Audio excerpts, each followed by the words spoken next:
Hi, and welcome to another exciting edition of the F.E.C. Elizabeth Cookie Show. I am the CEO and Mistress Secretary of Goddesses Incorporated, and the ultimate anime mascot goddess covering all things Bisoujo orientated of the Bisoujo Senshi universe, women of fighting video games, and women of anime. Thank you for joining me, Season 3, Episode 7 of this wonderful edition of my show. So I'm going to get right into it. Don't have much to say today, though I do have some excellent anime reviews. On top of this, I even have a different kind of review today for when we get to our video gaming section. And of course, life lesson learning reality at the end. So let's hop to it. So my first anime review today is Season 3 of Black Lagoon. For those who don't know, Black Lagoon is highly violent anime. Revi and her bandits and team that are mercenaries / assassins that go out and do various jobs for money. Black Lagoon received highly good acclaimed success, and to the point where there's a limited box set edition of it. I actually have it right here. This is actually for Season 1. But what I'm getting into today is Season 3 of Black Lagoon. Like most seasons, this season differs from your traditional anime. It's actually an OVA. And this OVA spans about 7 to 8 episodes. And this is basically about a female who showed up in the first latter half of Season 1 of Black Lagoon. Her name is Roberta.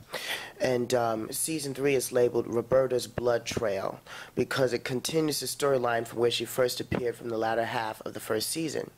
So for those who don't know who Roberta is from Black Lagoon, she is a chambermaid, or that's her day job, who was originally an ex-KGB assassin for the military. She, at one point, didn't know what she was fighting for, but then when she finally did, she was so far into her being a mercenary that she just continued to fight for the coca fields of Venezuela. After she was discharged from her duty, she eventually continued to become a freelance assassin and actually was taken in by a rich coca field owner known as the Lovely's family, and sworn that she would protect her life for the Master Garcia. In the first latter half of Season 1, Master Garcia gets kidnapped, and Roberta is then dispatched to go and capture him. She was out of war for a while, and so she was trying to stay away from that, but when she got back into it, she then took on her original name known as the Bloodhound of Florencia. She's known for multiple bombings, terrorist attacks from around the world, and also UN attacks. And so when she was taken in by the Lovely's family, she actually had gone underground and thought to have not existed anymore. There was a huge bounty on her head in the underworld of the Mexican drug cartel. And when she resurfaced again to try and recoup back Master Garcia, that's when her story comes back once more. At the ending of her conclusion for Season 1, she actually goes back to Venezuela with Master Garcia with the help of Revi and her team after having a bloody fist fight between the two. She is then not heard of at all through Season 2 of Black Lagoon, but then comes back for the OVA, Roberta's Blood Trial, in OVA Season 3, where the head master of the Garcia family was assassinated. And so also Master Garcia has gone missing once more. She comes back to go get revenge on the people that not only killed the master, but also kidnapped the young heir to the throne. In this version, you get to see more of the backstory of Roberta, the chambermaid, the ex-KGB, and the Bloodhound of Florencia. It is on YouTube right now, because that's where I had to see it. It's not out currently in America as of yet. It's in Japanese. It's really, really good for those who were Black Lagoon fans. And those who are really fans of the English release like myself. Can't wait to see how they're going to do the translations in English. Go check that out. YouTube, Black Lagoon Season 3, The Blood Trail of Roberta, or Roberta's Blood Trail. Now, getting into my next anime review. I haven't looked at yaoi in a long time. The last good yaoi I've really honestly seen was Level C. because any yaoi after that didn't move me because I didn't like the music. So, but this yaoi that I'm looking at right here is called Antique Bakery. The story is about Tachibana and how he opens up this bakery to try and find his kidnapper. When he was a kid, Tachibana was kidnapped by this gay guy, and he was forced to eat cake to the point to where he almost hated pastries. Fortunately, he wasn't raped. And so Tachibana escapes his captor, goes home, lives his life, a normal life like anyone else, and then eventually grows up to the point where instead of following his rich family's tradition and taking over the family business, he decides to go and open up a bakery shop to go cope with his past memories of his kidnapper. So now that he hates cake, the irony is he opens up this bakery and then wants to sell cake to find the kidnapper. At the same time, he employs one of his closer friends from high school who was gay, who was in love with him, who he turned down, who he spent a lot of time telling him that he was not gay, and actually goes and employs him. His name is Ono, and Ono is a master chef who's known in Japan for making excellent cake and bakery, pastries of all sorts, but gets fired from all of his previous jobs because he gets caught in crazy love triangles of people who want to go out with him, but they can't, and he ends up breaking their heart, and so he ends up losing the job where he works at. So he mixes business with pleasure from his previous positions. Now, coming on the scene with Tachibana in his new bakery, they end up working together for some time, where Ono is still trying to go after Tachibana, even though Tachibana is straight. And he promises to Ono that no matter what he does, he'll never turn gay. So now there's this ensuing drama right here between how Ono really wants to confess his love, or has already confessed his love, but really wishes Tachibana was gay. And the other side of Ono, where he releases and creates these extraordinary pastries and cakes to the point where you, as the watcher, wish you was there to actually try the pastries yourself. It's a good anime. I saw the first couple of episodes. It's a yaoi, but because there's no real sexual exposure, it falls under shonen ai. So boys love series, soft core. Anybody can get into it. Really good drama. Don't want to reveal no more of the story. The cake bakery ends up getting ran by 4 people. I'm not going to release the other 2 people, but for right now, the 2 most important people is Ono, the gay guy, master chef, employed by Tachibana, the owner, who wants to try and fish out his kidnapper from when he was a little kid. Check that out. You can get a torrent of it. It's called Antique Bakery. Opening theme song is called Slice of Life, or Life Goes On. The ending theme song is the same thing, Life Goes On, but it's called Side D, and the opening is known as Side K. The ending theme took me a while to get used to. I'm still kind of getting used to it, but the opening thing was really good. I enjoyed it. I fit right into it. If you're into shonen ai or softcore yaoi, check that out. Get a torrent of it. Antique Bakery is out right now. Has not been released in the U.S. So moving on to my video game review. Today's video game review is being put on hold because I'm actually going to talk about something a little bit more important right now. As we know, the holiday seasons are right around the corner. Halloween is actually tomorrow, so happy Halloween to everybody. I'm going to focus on the PS Vita this time around. As we know, the pre-orders have sold out all over Amazon.co.jp. And the pre-orders by now, I believe, have sold out all over Play Asia. But yes, Asia.com is still taking pre-orders for the Japanese release, as well as a Hong Kong site that I pre-ordered with, known as GadgetAsia.com. I repeat, GadgetAsia.com. So if you have faced some unfortunate circumstances with reserving your PS Vita for the December holiday season, and pre-orders have been taken up, then check out the Hong Kong site. They're going to get it the same time as Japan, between December 12th and December 17th. PS Vita, the 3G model, and the Wi-Fi model. Now, what we understand, the big difference about this is, I'm going to repeat again, the release date. The Japanese release date is getting released this December. between the 12th and the 17th. The American release was being pushed further towards March and April, but now it's been confirmed as coming somewhat towards the end of February. So that's a good thing.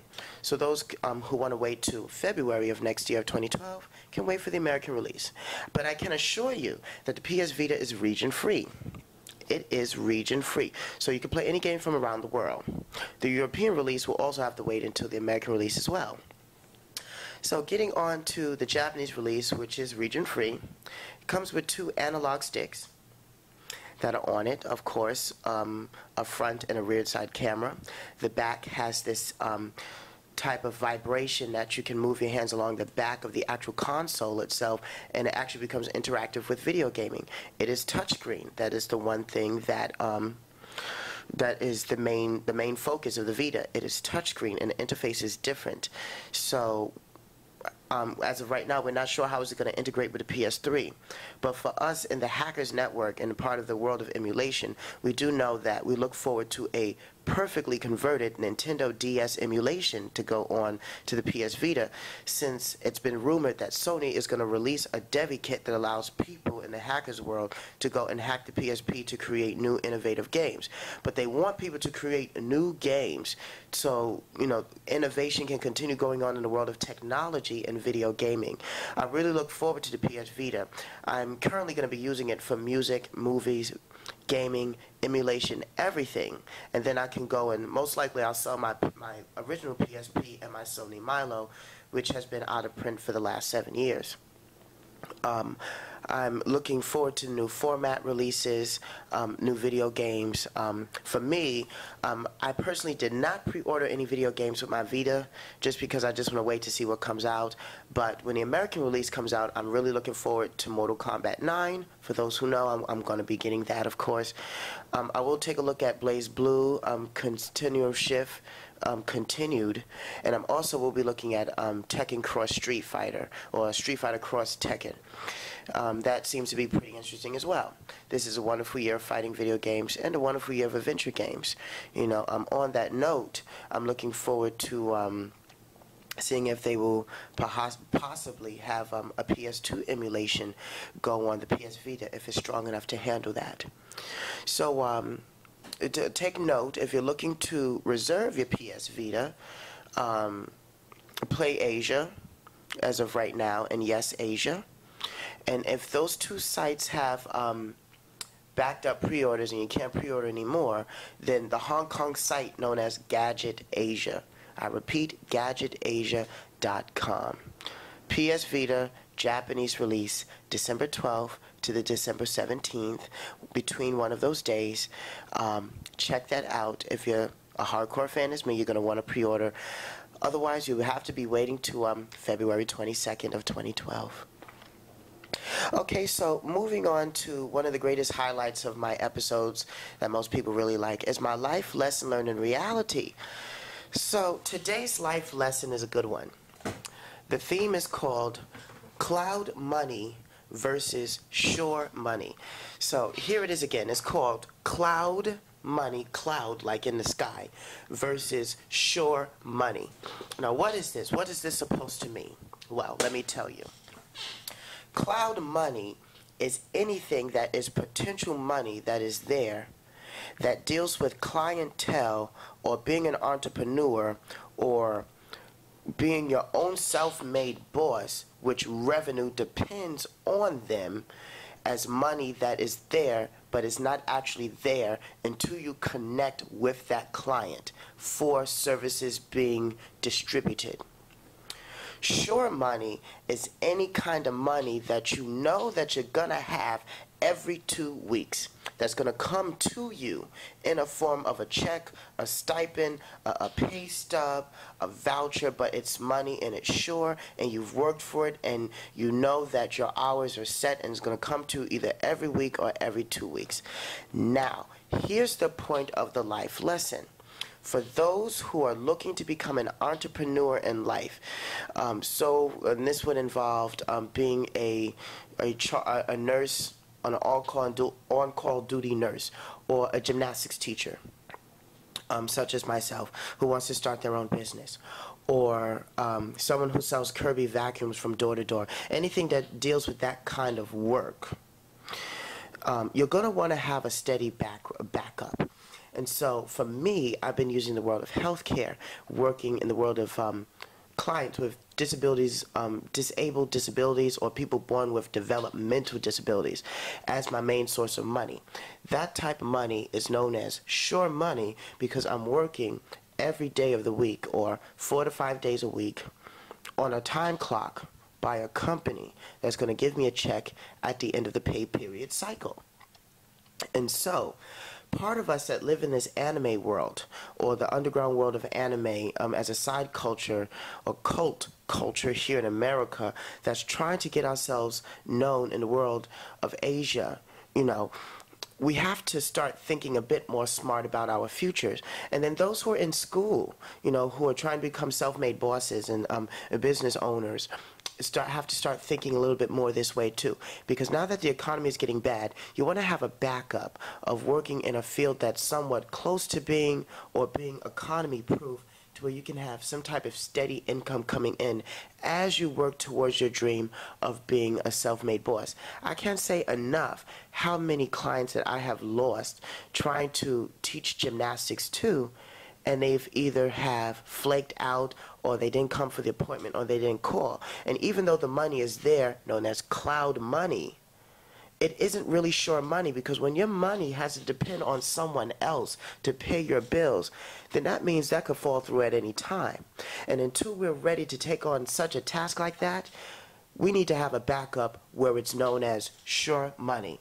And we're going to use sure money to go work towards eventually having clientele to the point where we have so much clientele, cloud money will become just as stable as sure money. Say Cookie! And if you have any questions about today's episode, please send me some messages. I'm looking forward to go and answer any questions anyone have about different life lessons learned in reality. And if you have any thoughts or processes that you want me to give my opinions about, or my advice, please be sure to comment on this video. As this year comes to a close, I'll be talking more about next year's season of season 4, what I'll be doing, the new life lessons learned in reality, and actually the new video editing that I'll be doing with my anime reviews. So I look forward for all of you who've been watching my show. Thank you so much. Say Cookie to everyone out there, and continue supporting my videos.